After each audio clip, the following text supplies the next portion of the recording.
سسی آپ نے ایک بڑی اہم سٹیٹمنٹ ہے طاہر عالم صاحب کی سنی، ایکسپرٹ اوپینین فارمر پولیس آئی جی، یہ سچویشن بن سکتی ہے؟ لیکن انہوں نے آپ نے سوال کیے، آپ نے کہا کہ وہ کہہ رہے ہیں کہ حکومت اور اسٹیبلشمنٹ کی، نہیں یہ بندوں کے آنے والا چینل جو انہوں نے بتایا، لیکن آپ نے کہا یہ تو بڑا اتنا آسان نہیں ہوگا. انہوں نے کہا نہیں آ بھی سکتے ہیں، اور یہ جو ہے پھر جو بھی ڈیٹیلز انہوں نے شیئر کیے ہیں. دیکھیں مولانا صاحب کی جو جماعت ہیں، صرف ینگ جو مدارس کے اسٹوڈنٹس ہیں، اس کو چھوڑ کر بھی جو دوسرے لوگ ان کی پارٹی کے ہیں بڑے ڈسپلنڈ ہیں، اور وہ سخت جان بھی ہیں، اور وہ اگر لڑائی بائی کے لیے تیار ہے، نکلیں گے. ابھی تک تو پرامن چیزیں لگ رہی ہیں، لیکن اگر سامنے سے کوئی ان کے لیے راہ یا کوئی آپشن کو وے آؤٹ نہیں رہے گا تو میرے خیال میں کلیش جو ہے اللہ نہ کرے.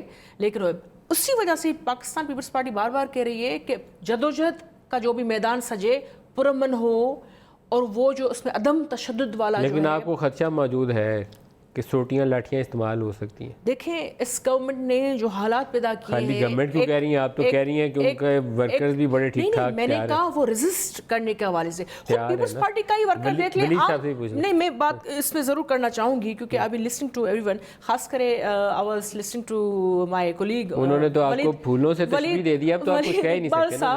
And I didn't feel like interrupting him while he was sharing his arguments.